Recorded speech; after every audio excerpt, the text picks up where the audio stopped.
Good afternoon, everybody. Thank you for being here. Right, make some noise. Get loud. It's the last one of the day, and then we have drinks. Well, we actually have drinks right now. So why don't everybody pour something? We have CJ's wine with us. We have a Blanc de Blanc. We have a rosé. CJ and I are drinking bubbles. If you're lucky enough to be in the front row, you might get a bottle at the end. So if you want to move up, move up. Welcome everybody to today's panel on the new 4 Ps of marketing: purpose, tongue-tied myself, passion, purpose, people, and planet. For the next 20 minutes, we're going to discuss how you can transform your partnerships with athletes, leveraging their passions into purposeful partnerships that impact communities, change lives, all those good things. We've got CJ here from the New Orleans Pelicans, MBPA president. We've got Gaskins, who is the president of THINK450. THINK450 is the partnership and innovation engine of the National Basketball Players Association. And we got Damaune Journey, our chief growth officer. And I'm your host, Keisha Wright. So Q, we want to start with you. Okay. Last October, you changed the name of the group that I work in. We were Brand Partnerships. We are currently Partnerships and Purpose. Right. Can you talk a little bit about what was the impetus for that change and how it relates to the new 4 Ps of marketing? Absolutely. Hello, everyone. So why did I change the name to Purpose and Partnerships? The primary reason was around, I come from the school of thought that most brands, whether you're a private or public company, right, you have to have a purpose in order to really fulfill your full potential. And so I believe in the motto of do well and do good. And at the PA, we represent the collective influence of all the players. And we have so many players throughout the 450 members who are out individually doing great work out in the community and really around the world. And so we're often a microcosm of representing that collective influence. And so if they're out doing that great work, we need to be putting the same kind of pressures on ourselves to make sure that we're also thinking about ways that we can have not just performance, but impact. And then I also come from the school of thought as well on you can't really have real problem solving without collaborations and partnerships. And being an ex-CMO for many large brands, one of the things we often spent time thinking about was just not how do we move the needle through the KPIs of traditional marketing, but how can we go into certain communities and basically around the planet and leave a better footprint as marketers and product builders and brand builders.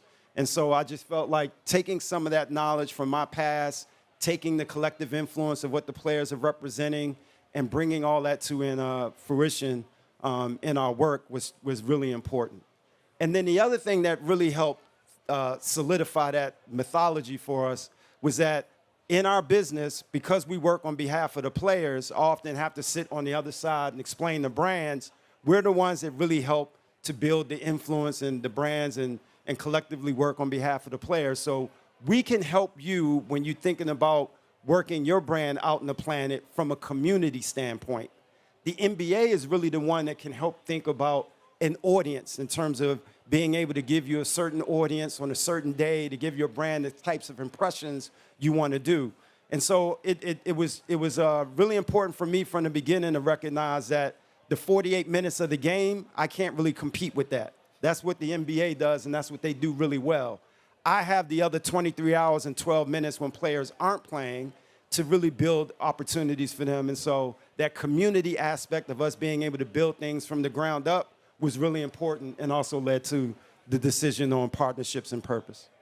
Can you talk a little bit about how some of the work that we're doing, for instance, at Summer League with our new Brotherhood Deli that will be popping up at Thomas and Mack, and our holiday initiative, 450 Gives, how that sort of delivers on what your intention for the roles are? Exactly. So one of the things Keisha and I spend a lot of time talking about is like, how do we leverage our community superpower and do it in a way that's really essential and unique to us? And one of the things we think about when we talk about our players, our members, we talk about them through it's an acronym I created called FIRE brands. And it stands for brands that they funded, brands that they've invested in, brands that they respect, and brands that they endorse. So basically what we're doing this summer with a pop-up during Summer League around their FIRE brands is we're creating an opportunity for them to support the black businesses and other small businesses that represent the things that they're founding, investing, respecting, and endorsing his players. So the Brotherhood Deli that she's talking about would be basically a come to life of all the different brands that our players are involved with. And then throughout the year, especially during the holiday time frame, we have a mobile program that we put out into the market, and we pop up in different cities that we call 450 Gives, and it's basically a chance for our members to give back to the community through a mobile unit, again, around the fire brands that are most important to them. So. Thank you.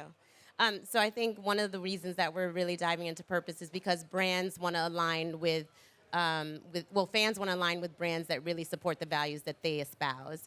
And so that's where the people come into play. And so I think, fans expect more from athletes. They expect more from brands. And I don't know that that was always the case.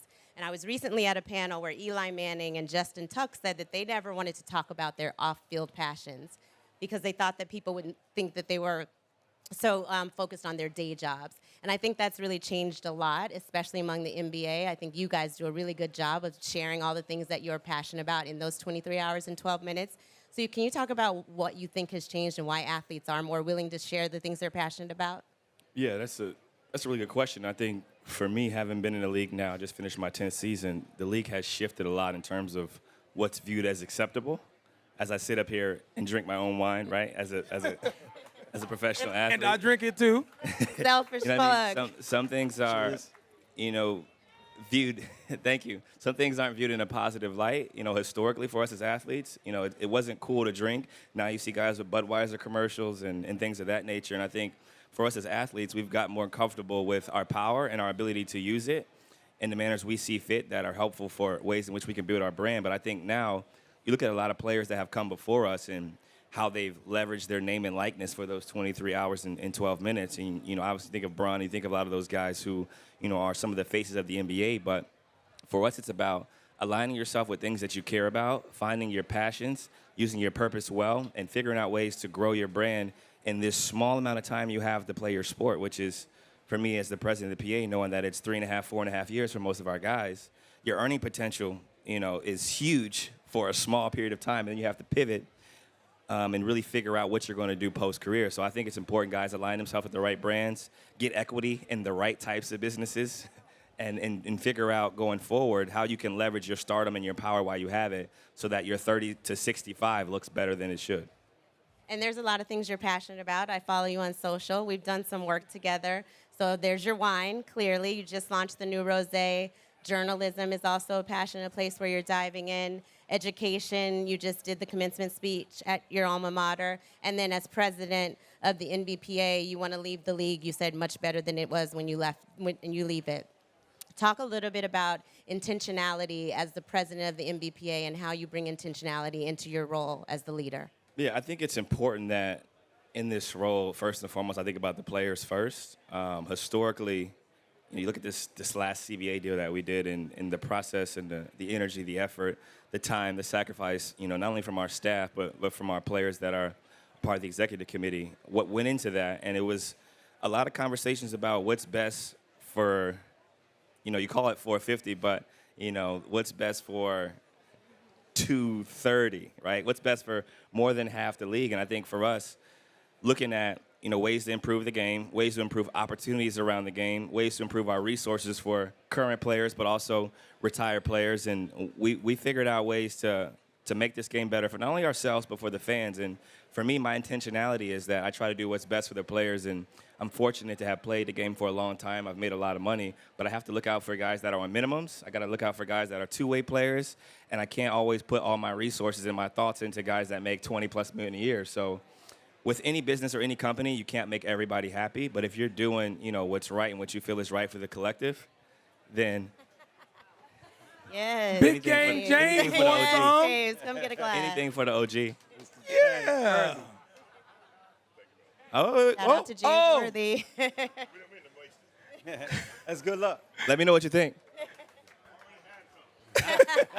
Enjoy.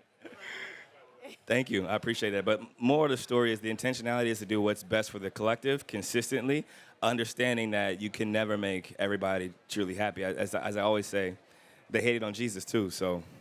They did. It seems like you're also super intentional about your businesses. and also thinking about the collective. So when you went into CJ McCollum 91 Wine, talk about your partnership with the Roots Fund and how you're thinking about the collective and how your wine can have a positive impact. Yeah, we were very strategic, and a lot of that was Ashley, who runs McCollum Heritage 91 from operational side. Strategic about figuring out ways to make wine more inclusive, more approachable, more diverse, so that it's more comfortable for all of us and people who come from places like me to order wine, drink wine, be around it, associate with it. And as a person in the business who knows a lot about wine, it's still overwhelming at times when the Somm brings you the wine menu and it's really thick and there's all these regions. You got Old World, you got New World, you got volcanic soil, you got dry age, you know what I mean? Like you have all of these things that you're going through, and it's a lot. And I want it to be a more comfortable space. And we've partnered with Roots Fund to provide opportunities for people who come from places like us, to provide opportunities for them to begin to learn more about wine, whether that's through scholarship, whether that's through partnership, whether that's through education. And the cool part is that wine is becoming more inclusive. It's becoming more socially acceptable for athletes to be around it and to be promote it the way that I do, which I think is cool. But I think the premise of this is to make this more approachable, to make it more friendly, and continue to encourage people that come from all walks of life to dive down into these different types of realms and really explore things that they may not have been around growing up. So we're going to switch gears and talk about another passion, journalism. You did a campaign with SAP called GM School Challenge. And I'm curious to know, and I think people in the audience would like to know, when you're thinking about brands to partner with, why would you partner with an SAP on a GM School Challenge? Why was that a combination of passion and purpose? So that was an authentic relationship, and I'm huge on authenticity and doing things that I believe in, things that I feel are useful, make the world a better place, and that I could actually personally utilize. And it checked all of those boxes. And you look at sports, you look at data, you look at analytics, and the role that that's playing in my life from a decision-making standpoint. Like a lot of people are running or advising companies, and the data is what it is, right? But being able to analyze it, being able to use it, digest it, and move forward is really important. I think from a sports standpoint, understanding the statistics, the numbers that you're getting, what you're seeing, how to better draft certain players, how to better evaluate certain players, and the same goes for employees for certain companies. I think it was just a huge value add, and I think our fans appreciate it. And in the betting world of sports now, and I can talk about that, from the side. I can't actually bet on basketball, but I do love betting on football. From that standpoint, the data, the analytics helps you make more informed and educated decisions. And I think working with them and being able to have conversations with fans about players, about three-point percentage, about the amount of jump shots a rookie took in college versus the amount of jump shots a rookie might take in the league. Like, it's an intriguing conversation that has helped move the game forward. But I think one thing I will say is that the eyes never lie. So you do have to, study whatever you're doing and actually watch, the players or the potential employees that you're interviewing or looking at. But the data can help steer you into the right direction. Thank you. And one more question for you before I go over to Damian. Based on the example you shared about how you chose to partner with Roots Fund and how you chose to partner with SAP, what advice do you give to marketers who are looking to partner with athletes and create authentic connection? I think it's really important that a lot of these brands do their research. The same way that we would research your brands, you should research these players and these potential talents that you want to utilize. Understand them, understand their history, where they come from, what they come from, their goals, what they want to accomplish, not only in life but with your brand. I think when you have a partnership and a collaboration like that, it'll take the existing relationship to the next level, and ultimately the talent will be happy, the company will be happy, and be able to continue to figure out ways to generate more income. Because at the end of the day, right? Like, everybody wants to make the world a better place. Everybody wants to find their peace and happiness, and we all need money so we can come to nice places like this. So I think if all those things are in line, it makes it easier for there to be a huge cohesiveness that allows brands to grow and last outside of our playing careers, which is what we all want, right? We want to be in commercials and be able to build things even when we can't run and jump and dunk. That's a perfect segue for a question I have for Damian. So I think intentionality about brands selecting the partners. or the athletes that they want to work with. Talk about, when brands come to you and they often, I'm sure, say, I want to work with the biggest name or the person with the biggest following, and that may not be the right person because that person may not have an authentic connection to the brand. So let's talk about, after we watch the spot, within the context of the work that you've done with Gabrielle Union and D. Wade with Sleep Number, I want you to talk about how you help brands like sort of shepherd through that process. Before we run the spot, can I just say one thing? Yes. On intentionality, and then we'll go to the spot. So I'm with 72 and Sunny, and we're helping to put this thing on, this sport beach. You guys are living the dream that we had a year ago, and I just want to say thank you for being here, specifically to you, these folks here, these people here, because intentionality is having a panel with these folks doing these exact things, with these black and brown faces, frankly, talking about things that matter beyond just dribbling and shooting, but also delivering on purpose and passion beyond just sports. So thank you for doing that. And now we can go to the spot. All right, roll the spot, please. Good shot. Wake up, achievers. You're making the most of every hour of your life, except the hours that you're sleeping. So why do we leave so much untapped potential on the table? This is a next level bed for a next level you. My circadian rhythm is kicking your circadian rhythm's butt. It's not a competition. I know, but I'm still winning. Listen, this championship sleep right here. I got knocked out in the first round of the playoff sleep. So we're super excited to have Sleep Number as a partner. But what was important for them is they wanted to move from a mattress company into a performance company. And what we know about high-performance athletes is what they eat's important, and how they work out's important, but how they sleep is also very important. So we had to figure out how then to connect a brand to athletes that actually cared. And so when we reached out to Gabrielle Union and Dwayne Wade, what was shocking was they said, we would love to do this because we just bought a Sleep Number bed. And it's a game changer for us. And so they did the spot, and I don't know what you all think, but the reviews have said this comes off very authentic. And authenticity is a thing that is critically important when you're trying to move goods or when you're trying to connect with an audience. People are smart. You guys can tell very quickly when an athlete is being told to hold up a can of something and say, I love this thing, and they would never drink that. Like, there's some very big names we know of who've driven cars that you know they would never drive. Like, I love Tiger, but I bet he doesn't drive a Buick. And yet, this seems authentic because they actually have it. And so they were in the room with us, helping us make this thing better. The words have changed because of what they had to say. And so we believe that when we're sourcing talent for any sort of spot, for any sort of brand, it's all about which person is authentic to the brand that they are being paired with. So it matters a lot. Look at this. Carmelo's back here showing his. CJ showing his. That's authenticity at its finest. I'm sorry, I got distracted. Talk about what are some of the benefits when you have that authentic partnership. And I know, beyond the post that they're required to do, beyond appearing in the commercial, like what are the added value benefits? And I know, Q, you also had some examples from some of the work that you did earlier in your career. Yeah, so I'm an engineer. I started as an engineer, and then I became a business person. So data is something that is near and dear to my heart. And there was a study done, a meta-analysis. If that's not something you're familiar with, it's going to take a long time. Google it. A meta-analysis of 300 studies, 10,000 participants. And this was by the American Journal of Academic Marketing. And what they determined was that there was no fundamental change in celebrities affiliated with brands versus non-celebrities affiliated with brands. Like, it didn't change the needle on how people thought about the brand. But what did move the needle, very specifically, was when the celebrity or athlete was deemed to be authentically engaged in the brand that they're publicizing. It was a fundamental shift, like a standard deviation shift in how that brand was viewed by the viewing public when their spokesperson or their brand advocate was somebody that was believable and authentic to the brand in place. So we use that sort of data to justify the fact that we're not just looking for necessarily the biggest names.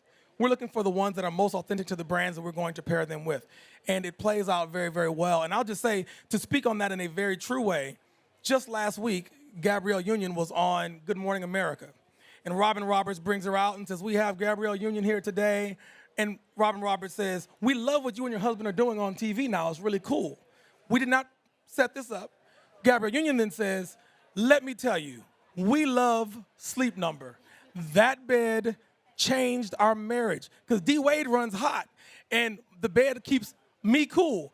And that sort of like clear authenticity was something that would have never occurred if we had just found a bigger named athlete or a current player who like did not sleep in the bed. You could have came to me. Oh. Well, I'm always Sleep cold. number in the house? My wife always hot. We could have had something. we got a thing then. I know a guy who can help that happen. Part Could have two. had something special. Part We'll two. fix that real soon, bro. Did you want to build on that, Q? Yeah, I'll add a little bit just to reinforce the message is that when I was working at Reebok in my early days and I was launching the RBK brand, it was a brand that we were creating that was specifically going to leverage entertainment and entertainers to help, give us more credibility as an overall brand. But one of the things that was a key nugget to us was that making sure we had entertainers that connected back to sport. Because historically, Reebok had been a lifestyle brand that was leveraging performance in order to become credible, whereas Nike and Adidas and other brands during that era were more performance brands that were leveraging lifestyle to give them more credibility.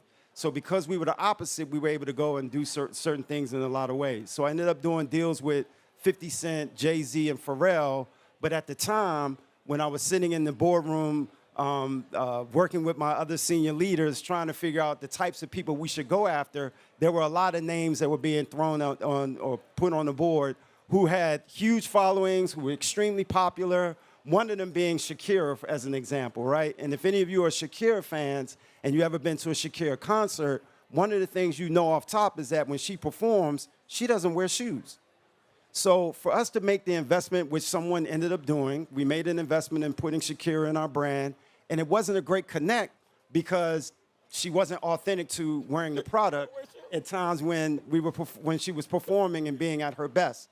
Whereas when you take people like 50 Cent, Jay-Z, and Pharrell, and the kind of products we created around them, 50 was known for being a workout buff and training, so we created from a performance standpoint training product for him, as well as some lifestyle product. Jay-Z had a huge connection to basketball. He was often seen as like the consigliere of a lot of the top basketball players at that time. And so we created both some basketball product and allowed him to sign Jamal Crawford and Kenyon Martin as basketball players to his brand, as well as creating some lifestyle stuff.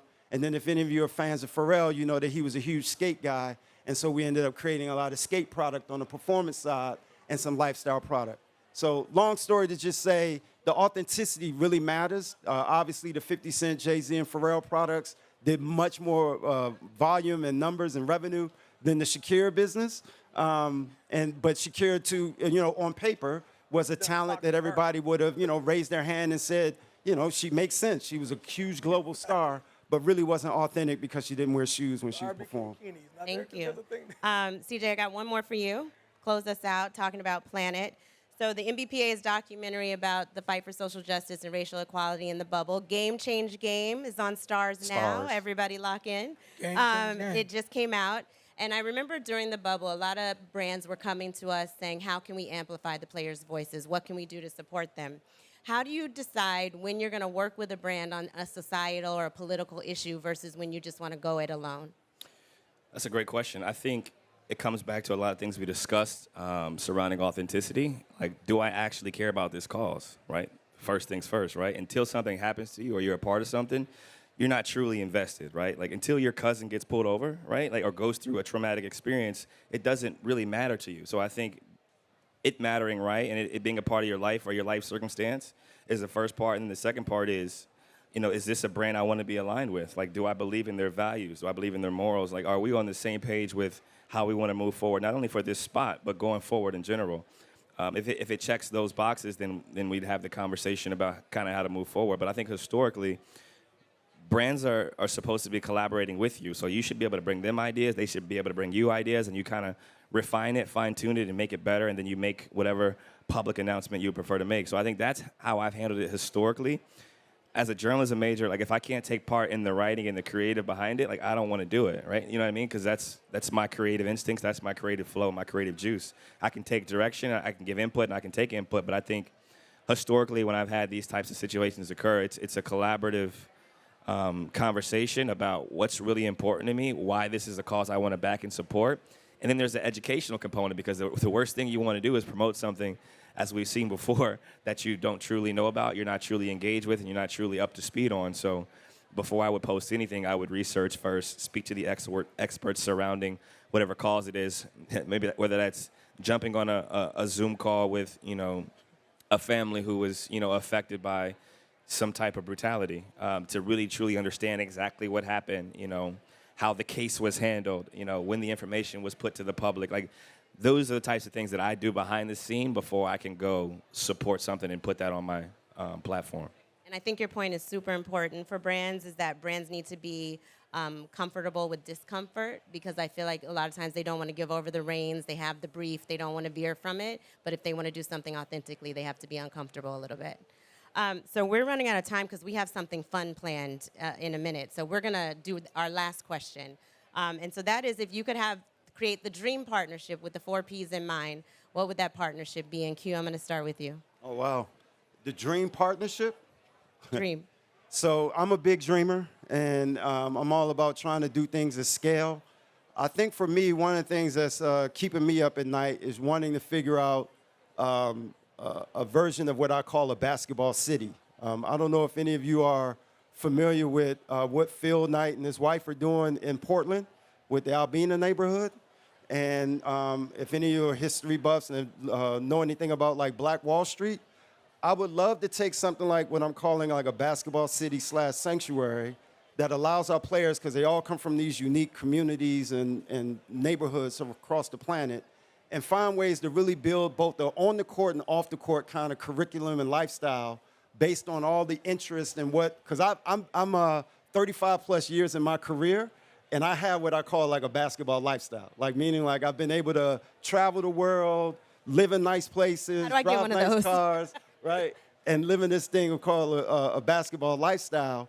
And so I think if we had an opportunity to help other young people understand that you don't just have to be a player or entertain, and you could also have a basketball lifestyle, and giving them direction through just the different interests, passions, things of our players, so teaching them about financial literacy, nutrition, all of that, but have some sponsors and partners come in and help us to really build this kind of basketball city / sanctuary that will allow us to really create a legacy play for our culture.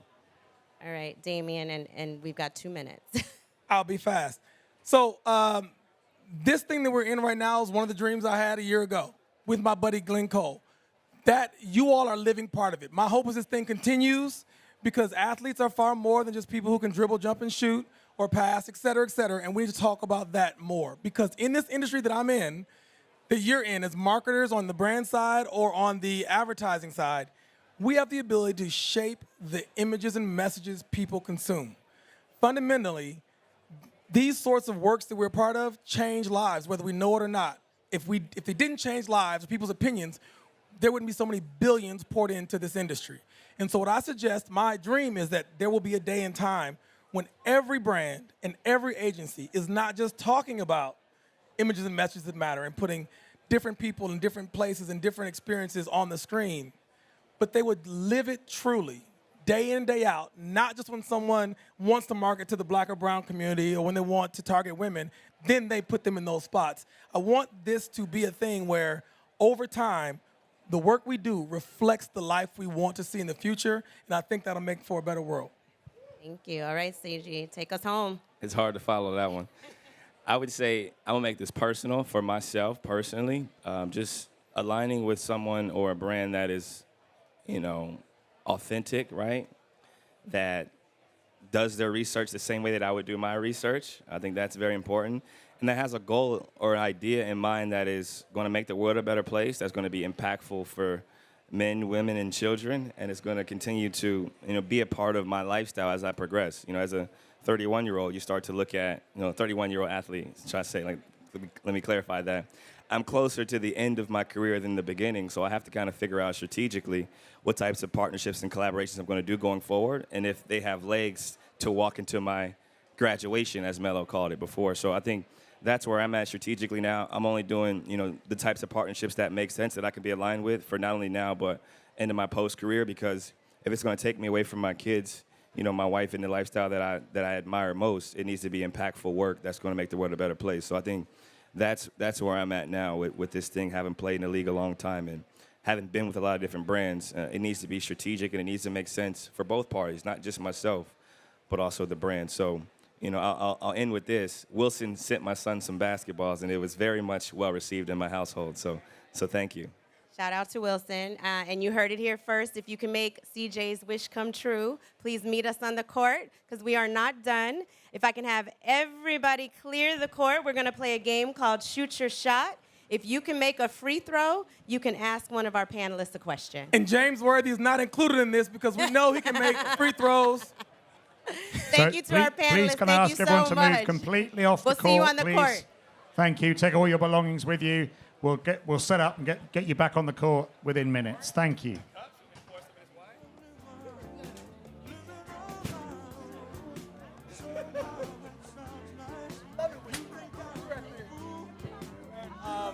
JW last year.